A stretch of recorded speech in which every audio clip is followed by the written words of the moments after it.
18 जनवरी 2026 सुबह के लगभग 8 बजे बांग्लादेश के ढाका शहर में पुलिस कंट्रोल रूम की 999 इमरजेंसी लाइन पर एक फ़ोन आता है। फ़ोन के दूसरी तरफ मौजूद व्यक्ति की आवाज़ काँप रही थी। उसने सिर्फ इतना कहा, कम्युनिटी सेंटर के बाथरूम में 2 लोग पड़े हैं, जल्दी पुलिस भेजिए।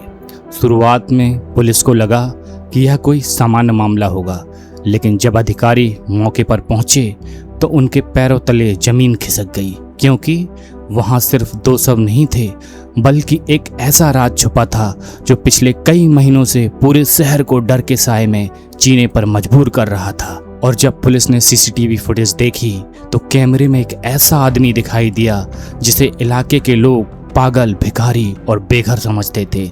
वह एक इंसान के शरीर को अपने कंधे पर उठाकर ले जा रहा था और उस व्यक्ति के शरीर में कोई हरकत नहीं थी। लेकिन सबसे डरावनी बात अभी बाकी थी। सिर्फ 24 घंटे पहले यही आदमी पुलिस के सामने खड़ा था और उसके साथ एक 13 साल की बच्ची भी थी। उस वक्त किसी को अंदाजा तक नहीं था कि कुछ घंटों बाद वही बच्ची इस पूरी कहानी का सबसे दर्दनाक हिस्सा बन जाएगी। यह है साइको सम्राट की कहानी। एक ऐसा अपराधी जो सालों तक पुलिस की आंखों के सामने घूमता रहा और किसी को उस पर शक तक नहीं हुआ। लेकिन आखिर वह कौन था? उसने इतने लोगों को क्यों निशाना बनाया और कैसे एक बेघर आदमी पूरे शहर को महीनों तक डराता रहा? आइए जानते हैं इस खौफनाक कहानी का पूरा सच। ढाका के सावर इलाके में रहने वाले लोग उसे साइको सम्राट के नाम से जानते थे। उसका असली नाम कोई नहीं जानता था। कुछ लोग कहते थे वह मानसिक रूप से बीमार है, कुछ लोग उसे नशेड़ी मानते थे और कुछ लोग उससे इतना डरते थे कि उसे देखते ही रास्ता बदल लेते थे। वह अक्सर सड़कों पर भटकता रहता था, कभी पुलिस की पुरानी वर्दी पहन लेता, कभी फटे हुए कपड़ों में घूमता और कभी कभी बिना किसी वजह के लोगों को गालियां देने लगता। इसलिए इलाके के लगभग सभी लोग उसे एक पागल इंसान समझते थे। लेकिन असलियत कुछ और थी, बहुत बड़ी, बहुत खतरनाक और बहुत डरावनी। पहला शिकार 4 जुलाई 2025 सुबह का समय था। सावर मॉडल मस्जिद के पास रोज की तरह लोगों की भीड़ लगी हुई थी। चाय की दुकान पर लोग बैठकर बातें कर रहे थे। तभी अचानक किसी की नजर दुकान के पीछे बैठी एक बुजुर्ग महिला पर गई। पहले लगा कि शायद वह आराम कर रही है, लेकिन जब कोई प्रतिक्रिया नहीं मिली तो लोगों ने पास जाकर देखा। वह महिला थी 75 वर्षीय आसमा बेगम। उनकी मौत हो चुकी थी। पुलिस पहुंची। उम्र ज्यादा होने की वजह से सभी ने माना कि यह एक प्राकृतिक मौत है, लेकिन परिवार को कुछ अजीब लगा। पोते ने पोस्टमार्टम की मांग की और यहीं से कहानी ने खतरनाक मोड़ लिया। रिपोर्ट में सामने आया कि आसमा बेगम की मौत प्राकृतिक नहीं थी, उनका दम घोंटा गया था। किसी ने जानबूझकर उनकी हत्या की थी। अब यह हत्या का मामला बन चुका था, लेकिन समस्या थी कोई गवाह नहीं था, कोई सीसीटीवी नहीं, कोई सुराग नहीं और कुछ ही दिनों में यह केस फाइलों में दब गया। लेकिन यहीं से एक सीरियल किलर का खूनी सफर शुरू हो चुका था। आसमा बेगम की मौत के बाद एक अजीब चीज हुई। साइको सम्राट अचानक अपना ठिकाना बदल देता है। पहले वह मस्जिद में सोता था, लेकिन अब वह म्युनिसिपल कम्युनिटी सेंटर में रहने लगा। किसी को नहीं पता था कि उसने ऐसा क्यों किया। लोगों ने सोचा शायद वह डर गया होगा, शायद इलाके में बड़ी पुलिस गतिविधियों की वजह से। लेकिन अगर आज पीछे मुड़कर देखा जाए तो लगता है कि उसके पास कोई और ही वजह थी, और वह वजह बहुत खौफनाक थी। दूसरा शिकार 29 अगस्त 2025 कम्युनिटी सेंटर की दूसरी मंजिल, एक बाथरूम और उसके अंदर एक अज्ञात युवक का शव। उसके हाथ बंधे हुए थे, उसके साथ क्रूरता की गई थी और उसकी हालत इतनी खराब थी, पहचान करना लगभग असंभव था। पुलिस ने जांच की, लेकिन फिर वही कहानी, ना कोई पहचान, ना कोई गवाह, ना कोई कैमरा, और एक और केस अंधेरे में खो गया। तीसरा शिकार 11 अक्टूबर 2025 उसी कम्युनिटी सेंटर में फिर कॉल आती है। इस बार पीड़ित एक महिला थी, करीब 30 साल की, लेकिन उसकी मौत का तरीका अलग था।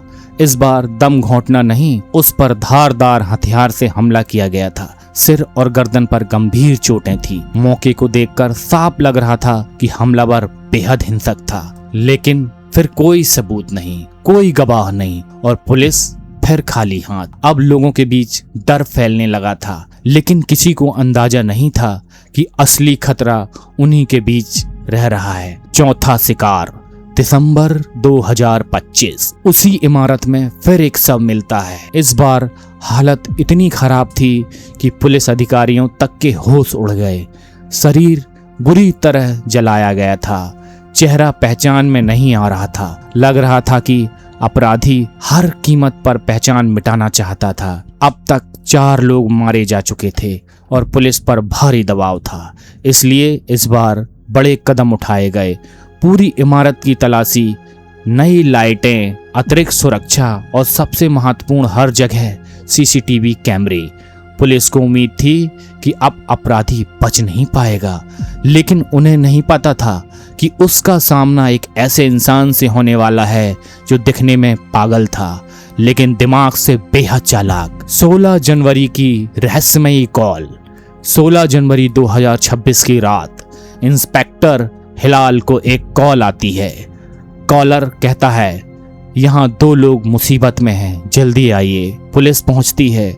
वहां एक छोटी बच्ची बैठी थी, कंबल में लिपटी हुई, डरी हुई, और उसके आसपास घूम रहा था साइकोरो सम्राट। जब बच्ची से पूछा गया यह आदमी कौन है, तो उसने जवाब दिया, मेरा बड़ा भाई। लेकिन तभी सम्राट बीच में बोल पड़ा, नहीं, ऐसा नहीं है। उस समय यह बात मामूली लगी, पुलिस ने ज्यादा ध्यान नहीं दिया, लेकिन 2 दिन बाद वही बच्ची मृत पाई गई। और यहीं से शुरू हुआ इस पूरी कहानी का सबसे खतरनाक अध्याय। 18 जनवरी 2026 जब पुलिस ने सीसीटीवी फुटेज देखी तो सब कुछ बदल गया। कैमरे में साफ दिखाई दे रहा था, सम्राट एक व्यक्ति को अपने कंधे पर उठाकर ले जा रहा है। वह कोई व्यक्ति कोई प्रतिक्रिया नहीं दे रहा था। कुछ देर बाद वह दूसरी दिशा में जाता दिखाई देता है और फिर उसी इमारत के बाथरूम से 2 शव मिलते हैं। अब पुलिस के पास सबूत था और पहली बार साइकोर सम्राट सीधे शक के घेरे में था। उसे तुरंत गिरफ्तार कर लिया गया। गिरफ्तारी के बाद जो खुलासा हुआ उसने सभी को हैरान कर दिया। सम्राट उसका असली नाम था ही नहीं, वह नकली पहचान के साथ जी रहा था। बायोमेट्रिक जांच हुई, क्रिमिनल रिकॉर्ड चेक किया गया और फिर सामने आया उसका असली नाम, सबुज शेख, एक ऐसा अपराधी जिसका पुराना आपराधिक इतिहास था। 2014, 2019 और 2023 वह पहले भी कई मामलों में गिरफ्तार हो चुका था। हर बार नया नाम, नया पता, नई पहचान, लेकिन अपराध वही। जब पुलिस उसके गांव पहुंची तो और भी डरावनी बातें सामने आई। लोगों ने बताया कि वह बचपन से सामान्य नहीं था, नशे का आदी था, कई बार हिंसक हो जाता था। उसकी शादी हुई थी, एक बेटा भी था, लेकिन पत्नी उसे छोड़कर चली गई।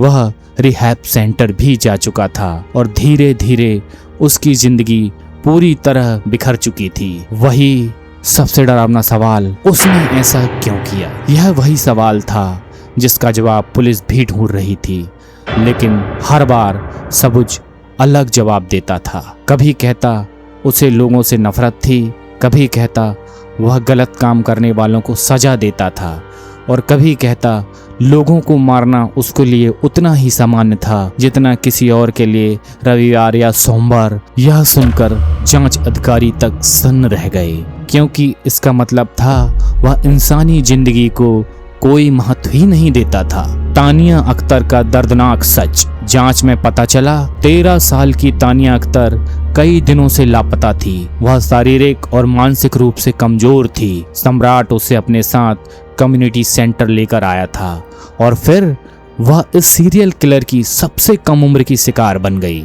यह खुलासा पूरे देश को झकझोर देने वाला था। कई बार सबसे खतरनाक अपराधी वही होते हैं जो हमारी आंखों के सामने होते हैं, जिन्हें हम नज़रअंदाज कर देते हैं, जिन्हें हम पागल, बेघर या महत्वहीन समझ लेते हैं। साइको सम्राट की कहानी सिर्फ एक सीरियल किलर की कहानी नहीं है, यह उन लोगों की कहानी भी है जिनकी मौत को लंबे समय तक गंभीरता से नहीं लिया गया। यह कहानी हमें याद दिलाती है कि हर इंसानी जिंदगी की कीमत बराबर होती है, चाहे वह अमीर हो, गरीब हो या बेघर। और शायद अगर शुरुआती मामलों की जांच और तेजी से होती तो कई जानें बच सकती थीं। अगर आपको यह केस चौंकाने वाला लगा तो कमेंट में जरूर बताइए, आपके अनुसार सबुज-शेख के अपराधों के पीछे असली वजह क्या थी। वीडियो पसंद आया हो तो लाइक करें। ऐसे ही सच्चे अपराध और रहस्यमयी मामलों की गहराई से जानकारी के लिए चैनल को सब्सक्राइब करें। मैं आपसे मिलूंगा अगली कहानी में। तब तक सुरक्षित रहिए और अपने आसपास की दुनिया को ध्यान से देखिए, क्योंकि कभी कभी सबसे बड़ा खतरा वहीं छुपा होता है जहां हम सबसे कम उम्मीद करते हैं।